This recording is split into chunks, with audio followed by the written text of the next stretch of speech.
ثقافت اور ادب کے رنگ میں ڈوبا ہوا شہر لاہور اور اس کے 13 دروازے پاکستان کا شاندار تعمیراتی ورثہ خاص طور پر مشہور دیواروں والے شہر لاہور میں جھلکتا ہے۔ قدیم تاریخ میں شہر کی حفاظت کے لیے 30 فٹ کی ایک دیوار تعمیر کی گئی تھی، جس میں لاہور کے مشہور 13 دروازے اس کے داخلی اور خارجی راستوں کو نشان زد کرتے تھے۔ یہ دروازے تحفظ اور گزرگاہ کے طور پر کام کرتے تھے اور غروب آفتاب کے بعد آنے والوں کو باہر رکھنے کے لیے ان کو بند کر دیا جاتا تھا۔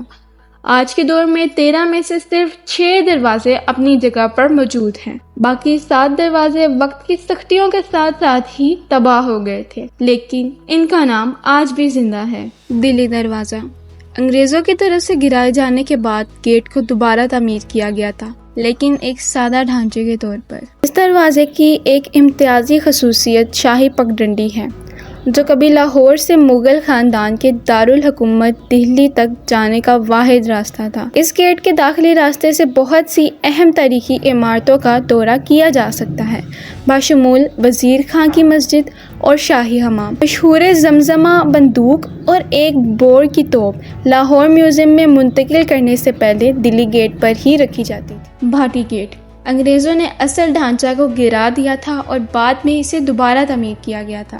بھاٹی گیٹ دوسرا گیٹ ہے جو پرانے شہر میں مغربی جانب سے داخل ہوتا ہے اور قدیم ترین دروازوں میں سے ایک ہے۔ اس کا نام ایک پرانے راجپوت قبیلے کے نام پر رکھا گیا تھا، جسے بھٹیا کہا جاتا ہے، جو ماضی میں کسی وقت یہاں رہتے تھے۔ پاکستان کے قومی شاعر علامہ اقبال 1901 سے 1905 کے درمیان اسی علاقے میں رہے۔ اونچی مسجد اور فقیر خان یہاں کے کچھ مشہور مقامات ہیں، تاہم سب سے زیادہ مشہور داتا دربار ہے، جو صوفی داتا صاحب گنج بخش کا مقبرہ ہے۔ کشمیری گیٹ یہ گیٹ آج بھی اپنی اصلی حالت میں موجود ہے۔ اس گیٹ کا نام کشمیری گیٹ اس لیے رکھا گیا کیونکہ اس کا رخ کشمیر کی سمت ہے۔ یہ کشمیری بازار اور ایک مقبول شاپنگ ایریا اور ایشیا کی سب سے بڑی کپڑے کی مارکیٹ، جسے اعظم مارکیٹ کہا جاتا ہے، کا گھر ہے۔ یہ ایک کالج کا داخلی دروازہ بھی ہے جو ایک قدیم حویلی پر بنایا گیا تھا۔ لوہاری گیٹ موجودہ ڈھانچہ 1864 میں اس وقت کے گورنر پنجاب نے دوبارہ تعمیر کیا تھا۔ کیا سرائیاں کی جا رہی ہیں کہ اس گیٹ کا نام اس لیے پڑا کیونکہ بہت سے لوہار اس کے باہر اپنا کاروبار کرتے تھے، تاہم اس کی تائید کرنے کے لیے کوئی حقیقی ثبوت موجود نہیں ہے۔ دوسری طرف کچھ لوگوں کا خیال یہ ہے کہ یہ نام شہر کے نام کی صرف ایک تبدیلی ہے۔ لوہاری گیٹ کسی زمانے میں لاہور کے ریڈ لائٹ زون کی طرف لے کے جاتا تھا اور یہاں کے سب سے امیر اور سب سے زیادہ قابل رقاص محلات حویلیوں میں رہتے تھے۔ ان میں سے کچھ آج بھی موجود ہیں اور بہت سے خاندان وہیں رہتے ہیں۔ روشنائی گیٹ یہ واحد دروازہ ہے جو اپنی اصلی شان میں محفوظ ہے۔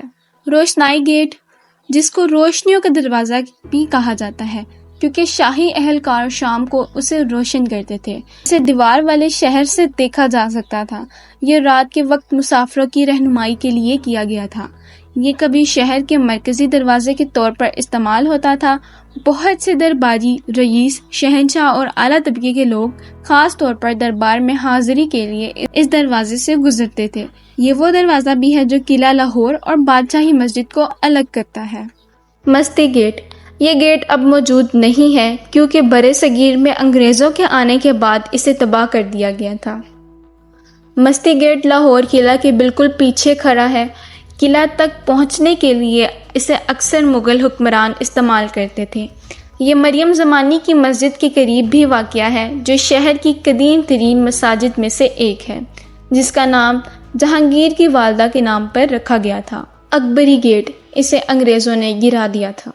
اکبری گیٹ کا نام مغل بادشاہ اکبر کے نام پر رکھا گیا ہے، جس نے اپنے آپ کو پرانے شہر کی تعمیر نو کے لیے وقف کر دیا تھا۔ یہ مشہور بازار اکبری منڈی کے درمیان واقع ہے، جہاں اناج اور مسالے بڑے پیمانے پر فروخت کیے جاتے ہیں۔ وسطی اور جنوبی ایشیا سے تاجر اس کو دیکھنے کے لیے آتے تھے۔ در حقیقت برطانوی ایسٹ انڈیا کمپنی نے اسی بازار سے اپنی تجارت شروع کی تھی۔ ٹکسالی گیٹ انگریزوں نے اس گیٹ کو گرا دیا تھا اور اسے دوبارہ کبھی تعمیر نہیں کیا گیا۔ ٹکسالی گیٹ، جسے ٹکسال، شاہی ٹکسال بھی کہا جاتا ہے، لاہور میں داخل ہونے پر مغرب سے آنے والے زائرین کو پہلی چیز نظر آئے گی۔ اس کا تعلق عام طور پر ایلیٹ کلاس سے تھا کیونکہ اس وقت بہت سے مشہور موسیقار قریبی محلوں میں رہتے تھے۔ یہ لاہور کے بدنام زمانہ ریڈ لائٹ ڈسٹرکٹ کے ساتھ ساتھ گوال منڈی کا بھی باعث بنا، جو سیاحوں میں ایک مشہور فوڈ اسٹریٹ ہے۔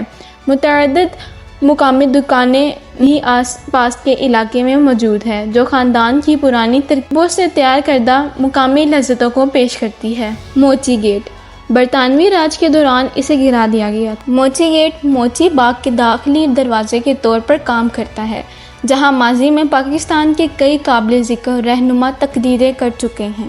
نثار حویلی، مبارک حویلی اور لال حویلی ان حویلیوں کی چند مثالیں ہیں جو یہاں قائم ہیں۔ پہلے یہاں پر تلواروں، تیروں، کمانوں اور زینوں کی پیداوار کی جاتی تھی۔ یکی گیٹ، اسے انگریزوں نے مسمار کر دیا تھا۔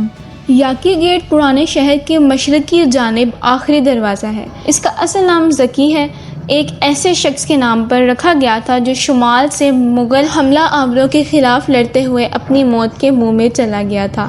وقت گزرنے کے ساتھ ساتھ نام بگڑ کر یکی بن گیا۔ اس علاقے میں مغل دور کے کئی رئیس اپنی حویلیوں میں رہتے تھے، جن میں سے کچھ آج بھی موجود ہیں۔